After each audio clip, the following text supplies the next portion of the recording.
سورہ ہود قرآن مجید کی 11ویں سورت ہے اور محمد اسد نے اپنی مشہور تفسیر دا میسج آف دا قرآن میں اس کے پیغام کو بہت گہرائی اور عقلی انداز میں بیان کیا ہے۔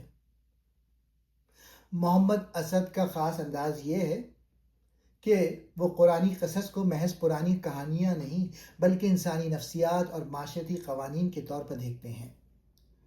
پہلا نقطہ، سورت کا مرکزی موضوع انسانی ذمہ داری۔ محمد اسد کے مطابق اس سورت کا اصل مقصد انسان کو یہ بتانا ہے کہ اس کی زندگی محض اتفاق نہیں ہے۔ اللہ نے انسان کو اختیار دیا ہے اور اس اختیار کے ساتھ ذمہ داری آتی ہے۔ اگر انسان اپنے ضمیر اور اللہ کی دی ہوئی ہدایت کے خلاف چلتا ہے تو اس کا نتیجہ ہلاکت کی صورت میں نکلتا ہے۔ دوسرا نقطہ، تاریخی واقعات کا مقصد، عبرت۔ اس صورت میں نوح، ہود، صالح، لوط اور شعیب جیسے پیغمبروں کے قصے بیان ہوئے ہیں۔ محمد اسد واضح کرتے ہیں کہ یہ کہانیاں صرف ماضی کا ذکر نہیں ہیں بلکہ یہ قانون فطرت کو ظاہر کرتی ہیں۔ جب بھی کوئی قوم اخلاقی طور پہ گر جاتی ہے اور ظلم و تکبر کا راستہ اپناتی ہے تو وہ اپنے زوال کا سامان خود پیدا کر لیتی ہے۔ اللہ کا عذاب کوئی غیبی جادو نہیں بلکہ غلط اعمال کا منطقی نتیجہ ہوتا ہے۔ تیسرا نقطہ، وحی اور عقل کا تعلق۔ محمد اسد زور دیتے ہیں کہ سورہ ہود کی پہلی چند آیات ہی یہ واضح کر دیتی ہیں کہ یہ کتاب محکم یعنی بنیادی حقائق پر مبنی اور مفصل یعنی وضاحت شدہ ہے۔ ان کے نزدیک قرآن انسان کی عقل کو جھنجھوڑتا ہے تاکہ وہ کائنات کی نشانیوں پر غور کرے۔ چوتھا نقطہ، استغفار اور توبہ کا مفہوم۔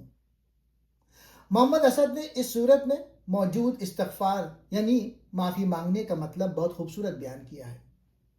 ان کے نزدیک استغفار کا مطلب صرف تسبیح پڑھنا نہیں بلکہ اپنی غلطی کا احساس کرنا اور اس کی اصلاح کرنا ہے۔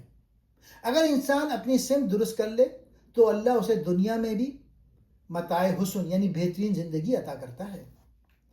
پانچواں نقطہ، ثابت قدمی، استقامت۔ اس سورت کی ایک اہم ترین آیت ہے، بس تم ثابت قدم رہو جیسا کہ تمہیں حکم دیا گیا ہے۔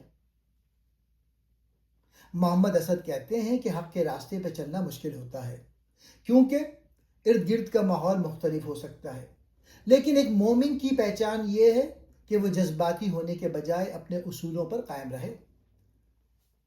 خدا کا وجود، اللہ صرف خالق نہیں بلکہ وہ ہستی ہے جس کی طرف ہمیں جواب دہ ہونا ہے۔ انسان کا کردار، انسان کو اپنی تقدیر بدلنے کا اختیار دیا گیا ہے۔ صبر اور نماز، یہ دو اوزار ہیں جو انسان کو مشکل وقت میں ٹوٹنے سے بچاتے ہیں۔ انجام، نیکی کا نتیجہ سکون اور بدی کا نتیجہ تباہی ہے۔ یہی کائنات کا اٹل قانون ہے۔ محمد اسد کے نزدیک یہ سورہ ہمیں یہ سبق دیتی ہے کہ اللہ کی رحمت ہمیشہ موجود ہے، لیکن اس رحمت کا حقدار بننے کے لیے انسان کو خود کو اخلاقی اور روحانی طور پر بیدار کرنا ہوگا۔